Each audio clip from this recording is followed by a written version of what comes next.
राघव आगे से हटा दे सबको।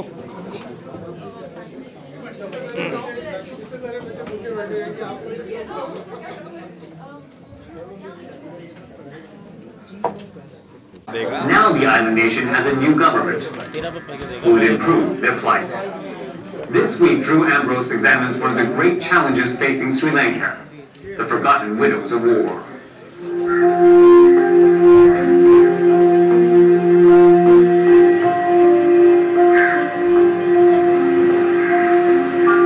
This is the Sri Lanka most visitors see. Resorts, idyllic beaches, sacred Buddhist temples.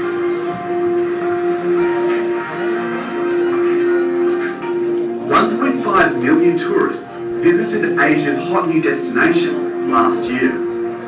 Those figures are increasing every year. It's an amazing transition, considering Sri Lanka's civil war only ended in 2009. For almost 3 decades, an ethnic conflict was fought between the Sinhalese majority and Tamil Tiger separatists, who wanted their own independent state. Up to 100,000 people were killed in the fighting, which the Tamils lost to the army. To this day, the atrocities in the brutal final stages of the war are fiercely debated. But what's forgotten is, for all the casualties, there's almost as many war widows left behind. Most of these women live in northern Sri Lanka, the Tamil heartland, which saw so much of the violence. We're heading to Jaffna, the largest city in the province.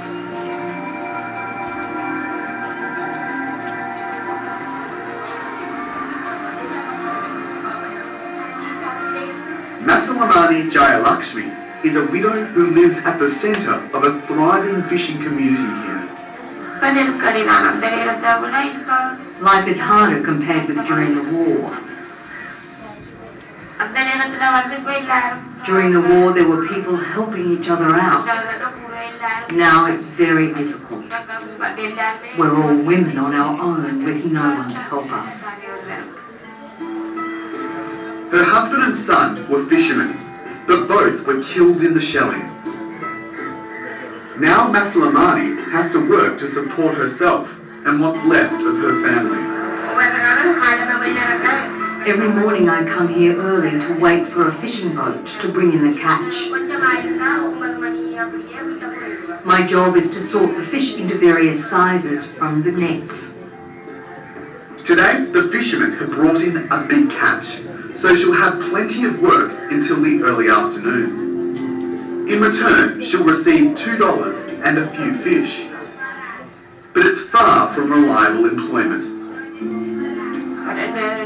If the boats don't go out to sea, my family will be stranded. It'll be difficult that day. When the bad weather comes, we starve. Masalamani is the sole provider for 2 daughters and a grandson. She's borrowed money to pay for their school fees. It will take her years to repay. When my daughter needs her, it'll be difficult that day. When the bad weather comes, we starve. Masalamani is the sole provider for 2 daughters and a grandson. She's borrowed money to pay for their school fees. It will take her years to repay. When my daughter needs her fees, I have to run around and beg people to give me money. It makes me feel terrible. I'm not suicidal, but there's this feeling inside me that it would have been better to have been killed in the war than have to deal with this misery. Like many war widows, Masalamani needs to work more than one job to make ends meet.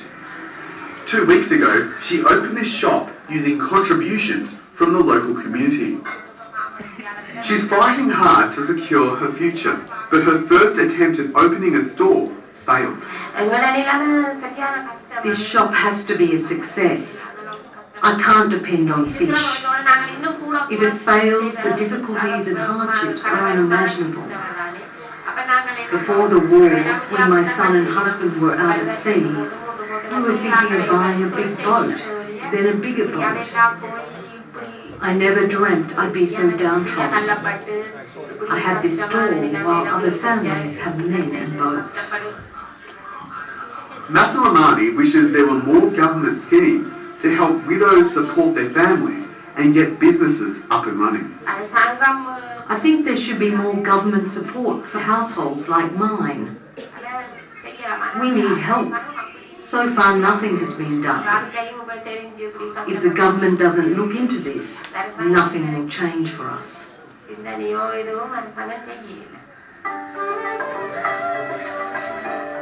In another district of Jaffna, not far away, this community centre for widows is a hive of activity every Saturday. The service is run by Itararaj Shaila, a war widow who has made it her mission to help other women in the same situation. இது வந்து உப்பும் மஞ்சளும் போட்டு கலந்துட்டு 5 நிமிஷம் வச்சிருந்துட்டு எண்ணெயில போட்டு கிளறணும். Today, I'm joining her for a cooking class she's giving to the local widows.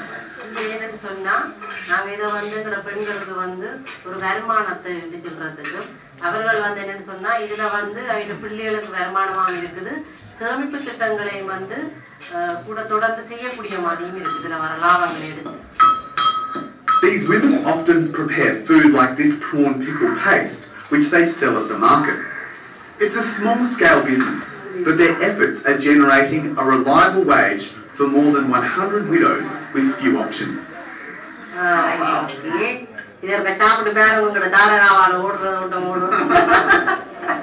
So this is prawns and pickles and all sorts of things. I'll give it a try, right? என்ன டேஸ்டா இருக்கும், ஒரு மலத்தியாதுக்குள்ள தான் டேஸ்டா இருக்கும். It's very spicy. Yes, indeed.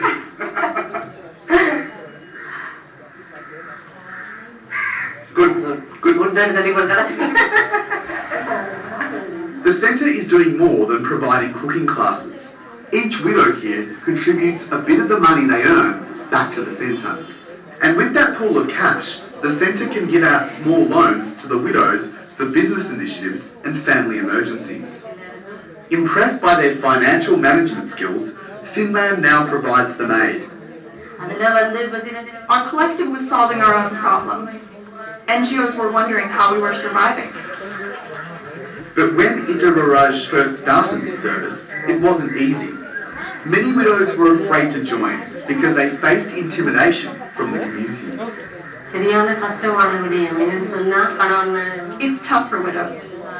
Some men say, live honorably, stay in the house. We're defying them with our ventures.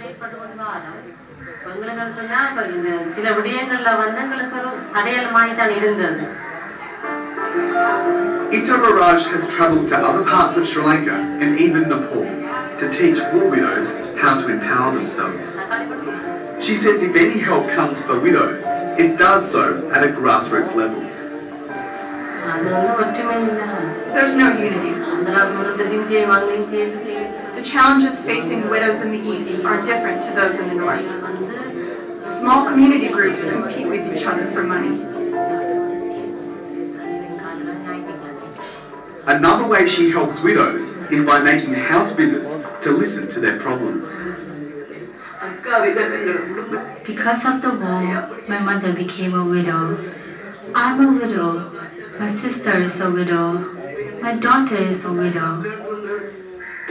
I wanted my youngest daughter to be married, but people here won't come forward with a groom because of our bad luck.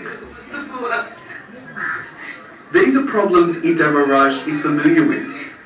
She says that sharing her own story with them helps. I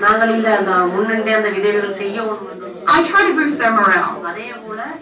I tell them, don't give up. You can be like anyone else. I tell them, lots of women are widows. Don't segregate yourself.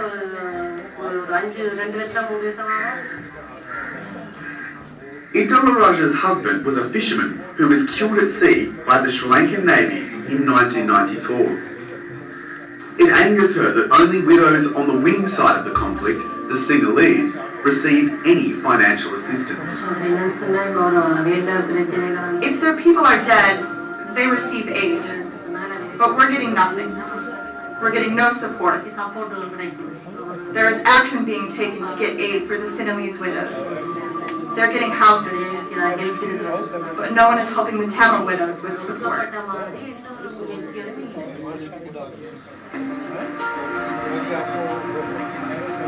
To hear the other side of the story, we travelled to Polonnaruwa in central Sri Lanka, where a Sinhalese widow has agreed to meet us.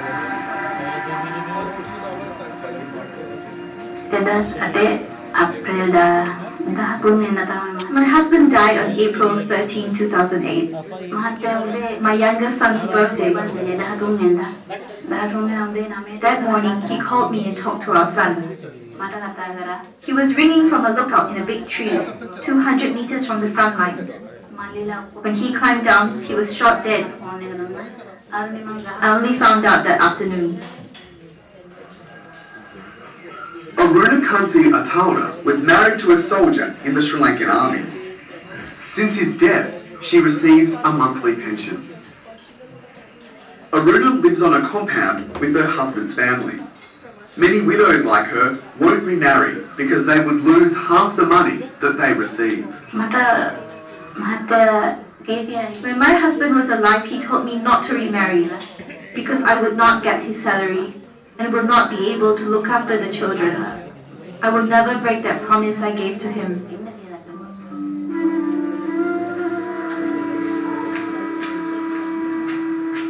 Aruna also says she won't marry again for the sake of her two children. Her eldest son is still racked with grief over his father's death. She says he was teased at school for not having a father, so he left and became a Buddhist monk.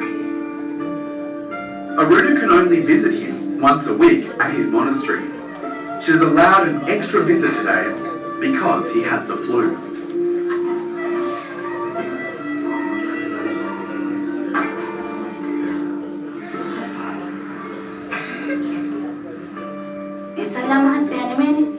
Often in remarriages, you inherit your new husband's children, and it causes your own children to think they will be forgotten. I don't want to put my children in that situation. That's why I will never remarry. Aruna has more financial security than the desperate women I met in the north. But having money brings its own problems. In Sri Lanka, many army widows end up fighting with their husband's relatives over the benefits. Aruna's mother-in-law lives next door, but the two women have barely spoken in 2 years. My mother-in-law has issues. She hates me spending the pension. When I go to town to buy things, she tells villagers I'm cavorting with other men. She told villagers I'm having an affair with the postman. She has paid drunks to knock on my door at night, so the community thinks I'm working as a prostitute.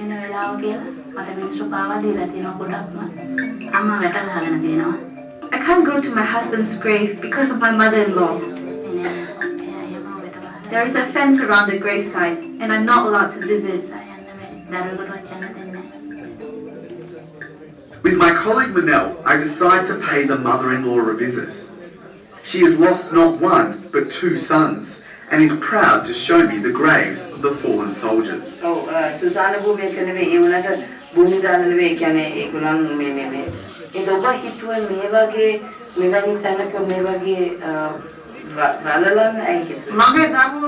feel as though my children are still with me when I can see them here. We ask about her daughter-in-law. She denies treating Aruna badly. I'm the one who asked him to join the army, because otherwise they had no way to support their two children. And that's how she still supports them, from that salary. There's obviously some negative feelings there. I know my son's hardship when he was in the war. He lived in bunkers, in the trees. He dealt with mosquitoes. This woman has no respect for that. She enjoys life. She wastes his money. If you look at her clothesline, she buys new dresses. Only my son has contributed to that family. He built the house as well. She's done nothing. I'm only having one meal a day. That's how I'm living. So if I can do that kind of thing, why can't she do the same? But family squabbles don't compare with the desperate ordeal faced by many Tamil widows.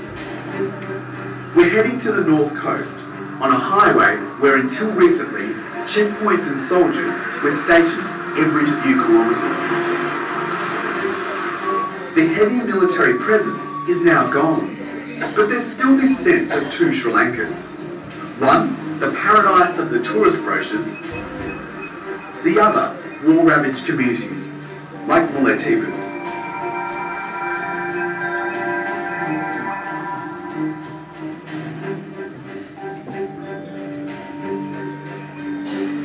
Sheldon Mine, this coastal district, was a Tamil Tiger stronghold and formed the front line at the end of the conflict. Naika Seelan Antanita is a social worker at the local hospital and works with Tamil families here. She's taking me to meet Sivalinga Mahaswari. Hello? அம்மா உங்களை சந்திக்க வந்திருக்கிறேன். வாங்க உங்களை சந்திச்சு கதைப்போம். எப்படி சும்மா இருக்கிறீங்களா? Before the war, Sivalinga lived on this farm with her family. Today, she's all alone. She lost her husband, her son, and an arm in the final stage of the conflict. We were taking shelter in a bunker. It was raining. Water started seeping in, so I came out. That was when we were hit by an artillery shell. I lost my arm and was evacuated to a refugee camp. The heat was unbearable. My fresh wounds became septic. The bone was hanging out. There were even maggots. Many people like me were taken away to safety by boat. People were dying. I thought I would too.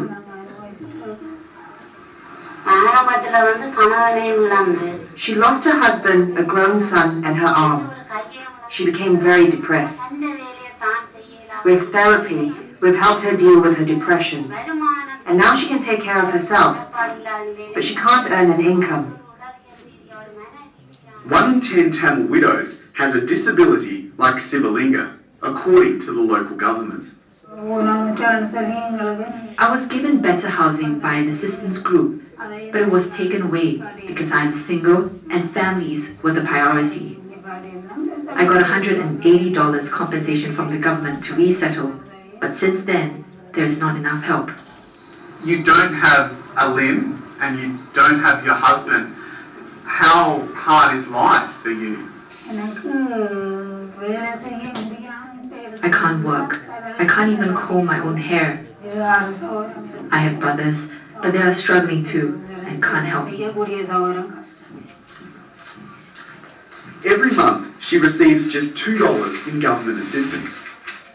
But Sivalinga needs a water pump and help to farm her land. Yet the meagre assistance she receives is barely enough to buy food. My future is uncertain. It's probably what I'm dealing with now. I'm not asking for much. Just a few dollars would help. Nayaga Seelan says widows in this patriarchal society have been the last to get help, even though they're among the most desperate. Before the war, these women depended entirely on their husbands. They had no skills.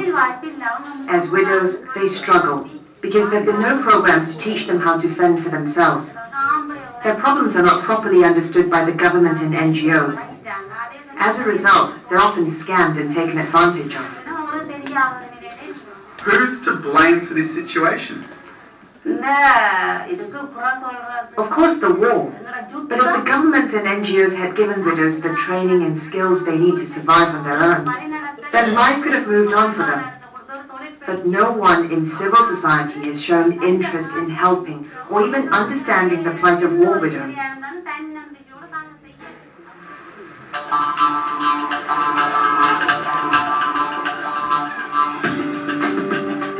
Sri Lanka's buzzing capital Colombo is a world away from the conditions up north. There's no shortage of construction or development here, and there's certainly no sense of the continuing struggle of the Tamil widows I have met. Shanti Sachitananda is a women's rights activist who runs programs for widows. She says immediately after the war, the government and army tightly controlled war-affected areas, and it was difficult to provide help. There was so much trauma, but we were not allowed access. The NGOs were given permission only to implement building and infrastructure programs. And if we any day applied to do counseling or psychosocial support, that was rejected. She says the army was often there to oversee their public meetings with widows. They were not scared to attend, but when they came, they were never frank and open. So we can't have an open discussion about the real problems that they face. In all honesty, on a scale of 1 to 10, under this duress, how effective were programs back then in helping widows? I would say, if you say 1 is the lowest, we were able to perform 2, maximum 3. Today there's greater optimism because Sri Lanka's political landscape has changed. In January, a new government swept to power. President Sirisena has promised better reconciliation with those affected by war, including widows. I'm on my way to meet the new regime's Minister of Women's Affairs, Chandrani Bandara. What programs are being considered to help these war widows? Now, our government, we have just started. It's just hardly 3 months. We have initiated several programs, like livelihood programs with credit schemes, like entrepreneurship training, and also especially like counseling. And also we are really doing so many other programs like giving them on credit basis for self-employment. So there are so many things which we have started. But do you acknowledge that there are a lot of widows falling through the cracks? There are issues everywhere, so you can't say that there are no issues. So we will have to look into it and see what we could do about it. What else strikes me is the Tamil widows really have nothing, and these Sinhalese army widows have, a pension. Is the government considering any kinds of economic inducements for Tamil widows who are struggling in places like Mullaitivu? I don't think the Tamil widows are not taken care of. Actually, the priority is given to these widows, and especially in those areas there are so many programs which are taking place. So I don't think the Tamil widows are isolated, because they are very much involved in these programs, and there are progress there. You think there's progress? There is progress happening here. Really?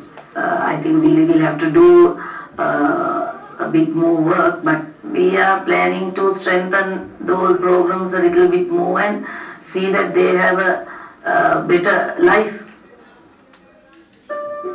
After meeting just a few of the 90,000 war widows across Sri Lanka, it's clear that finding solutions that help them all is not easy. They're different ages, different ethnicities, and face an array of complex challenges. The war is over, but this country will be dealing with their problems for a very long time. More ideas and action are needed. Otherwise, war widows will remain the most vulnerable survivors in this battle-scarred nation.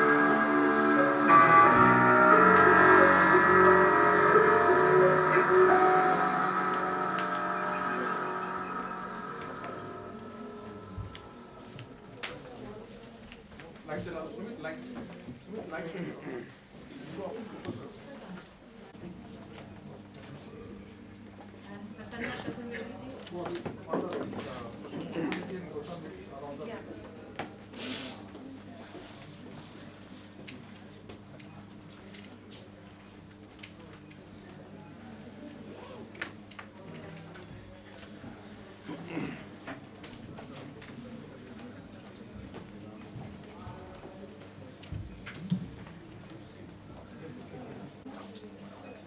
I introduce Mr.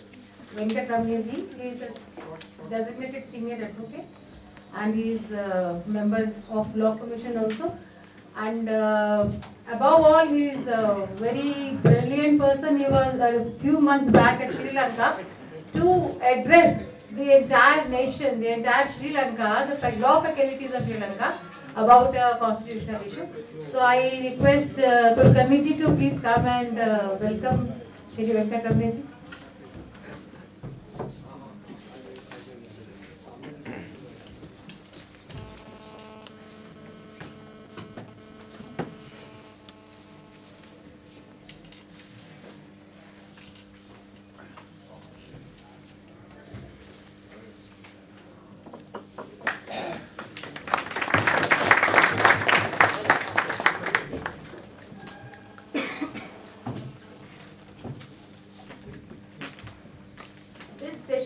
Chaired by Shri Alok Kumar ji. Alok ji is an eminent lawyer and he is also Sanchalak of Rashtriya Swayamsevak Sangh, Delhi.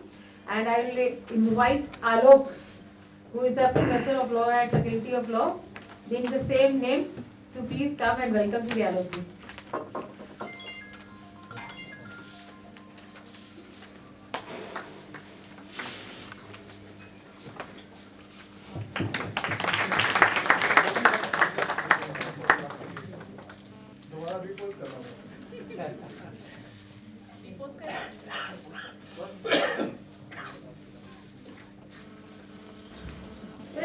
Session is a joint venture of Chetana, the conscience of women, whose General Secretary Pragya is here with us.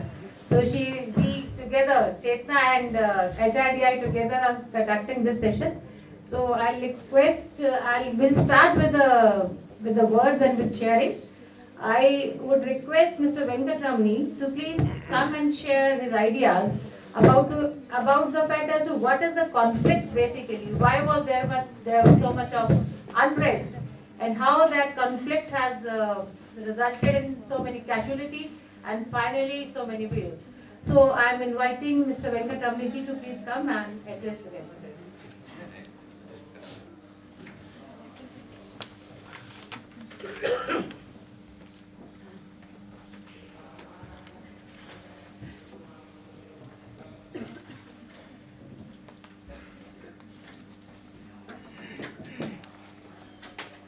Sri Lankan people are in the process of rewriting their constitution. After the conflict ended, of course it becomes a difficult task for a nation to come to terms with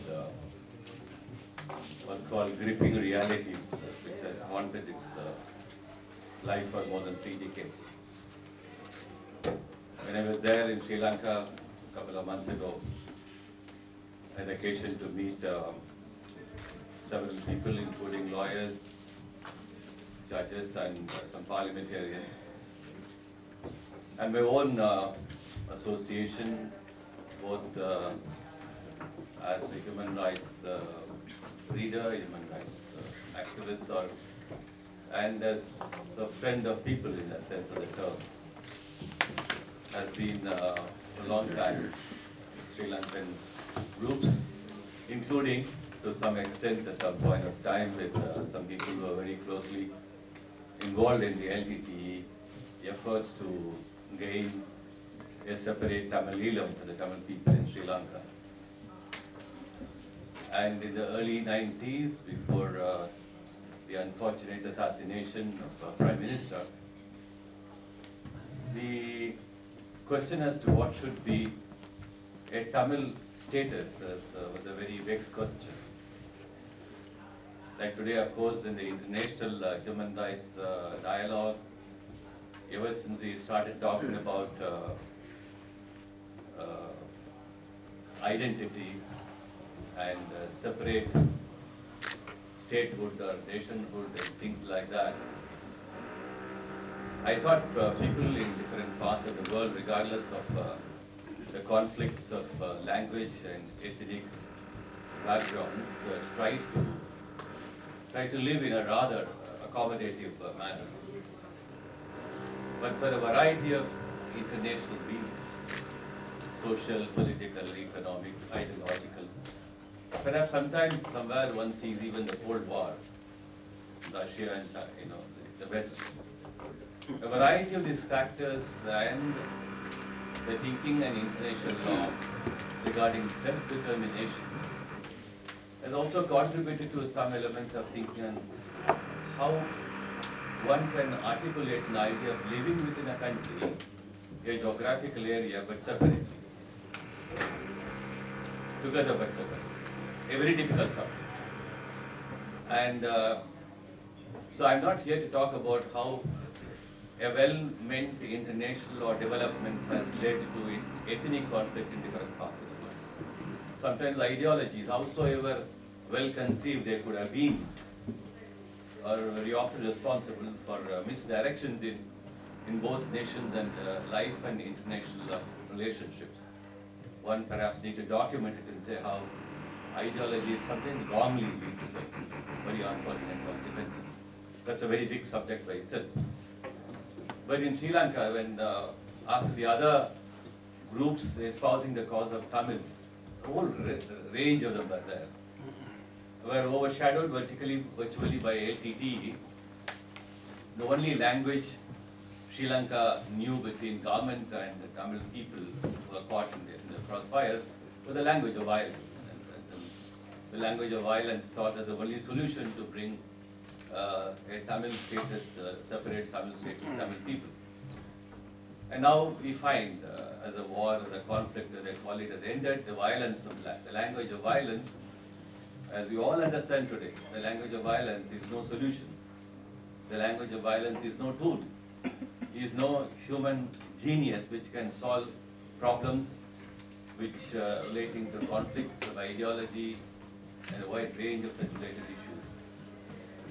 Sometimes I wonder whether ethnicity itself is a highly bloated issue when within certain other parameters one could look at ethnicity from different perspectives. So when LTT has taken over the language of violence, and of course one can understand that the Sri Lankan people had no other means to deal with this understanding, this language. So we have the unfortunate phenomena in Sri Lanka, as for instance in several other parts of the world like Iraq, Afghanistan, all those war-torn nations where the conflict between use of violence as the means of settling human divisions and a better what some thinkers call the angelic side of nature. So with LTT taking over, we have all the stories written, many of us have read that, many of us have